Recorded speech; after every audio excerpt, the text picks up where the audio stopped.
bayağı bir masrafı işlete yani. Ya Rabbim de işimiz var.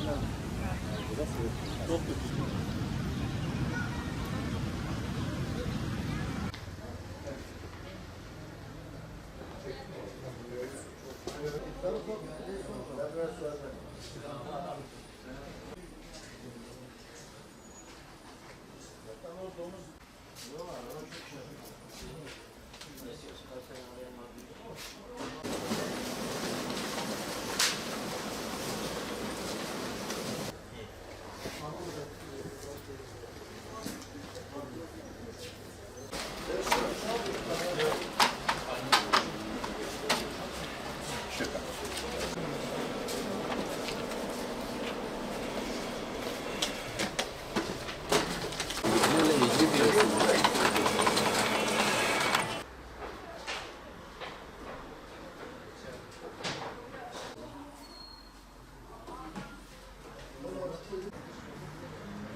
Valla kitap durumları 50 liralık kitap 150 lira oldu, 200 lira oldu.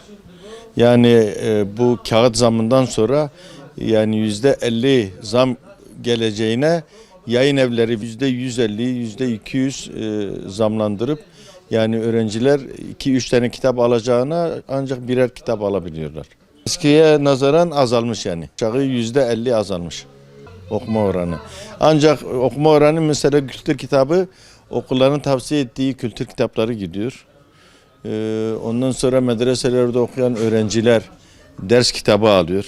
Ders kitabı. Diğer öğrenciler de üniversitede hazırlanan öğrenciler AYT, TYT kitapları alabiliyorlar kendilerine. Hazırlık kitabı. Eskisi gibi alamıyorlar. Yarı yarıya düştü yani. İstediği kitabı alamıyor. Geliyor adam 2-3 kitabın fiyatını sorguluyor, almadan gidiyor. Alım gücü yok, alamıyor. Eskiden gelip soran hemen diyordu bu nedir? Fiyatını söylüyorduk, alıp gidiyordu. Fiyatlar makuldü. Yani şimdi en az 2 kat, 3 kat fiyat arttı. Yükselebilmesi için okuma oranlarının fiyatların inmesi gerekir. Yani bu kağıt fiyatlarının inmesi, fiyatların makul bir fiyata çekilmesiyle ancak olur. Yoksa bu fiyatlarla kitap okuma oranı gittikçe azalır. Ne yapılır? Kağıt fiyatlarını indirecek. Matbaa kağıt fiyatlarını düşürürse süspanse etsin. Yani devlet kendi hazinesinden, kendi bütçesinden bir miktar mesela 50 liraysa 20 lirasını 25 lirasını o versin. 25 lirasını da millet şey yapsın. Mesela birçok yerde İran'da bazı ülkelerde millet kültüre süspanse ederek mesela 100 liraysa 50 lirasını devlet veriyor. 50 liraya milletine, vatandaşına satıyor. Bu olursa okuma oranları artar. Ben yaklaşık bu sektörde 4 yıla yakındır çalışıyorum. İlk defa böyle uçuk fiyatlar görüyorum. Kitaplar daha önce okuyucu sayısı az olmasına rağmen gidiyordu. Gene çok gidiyor ama şu an okuyucu sayımız arttığı halde okuyucular hani gerçekten insanlar kitap okumak istediği halde mevcut fiyatlardan dolayı okuyamıyorlar. Yani alamıyorlar. Alım gücü düştü bu defa. Eskiden bir müşteri gelip 15-20 tane tek seferde 30 tane belki aldığı zaman şu an mesela maksimum 1 veya 2 alamıyorlar. Kitap fiyatları çünkü şöyle söyleyeyim size bundan 3 ay önce bu zamlardan önce 30 liralık 40 liralık kitaplar şu an size 120, 130, 90 liralarda. Yani roman deyip geçiyoruz ama cidden roman hani roman fiyatı değil. Yani cidden uçmuşlar. Yani kağıtların gelen zamlarla beraber, diğerleriyle beraber hani her şekilde bir pahalılık var şu an hocam. Ondan dolayı hani okuyucu sayımız artmış olabilir ama okuyanımız yok. Bu konu hakkında daha önce mesela KDV oranını kitaplardaki KDV oranını kaldırmışlardı. Çok güzeldi. Bu okuyucu kitle sayısını arttırdı, kitaplara olan bakış arttı, fiyatlar daha uygundu.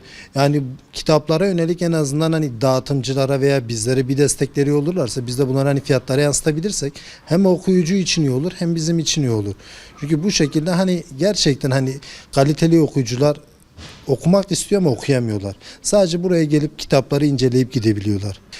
Örneğin öğrenciler özellikle geldikleri zaman sadece hani buradan bakıp gidebiliyorlar, alamıyorlar. Bu neye neden oluyor? Dışarıdan korsan alımına bu defa neden oluyor.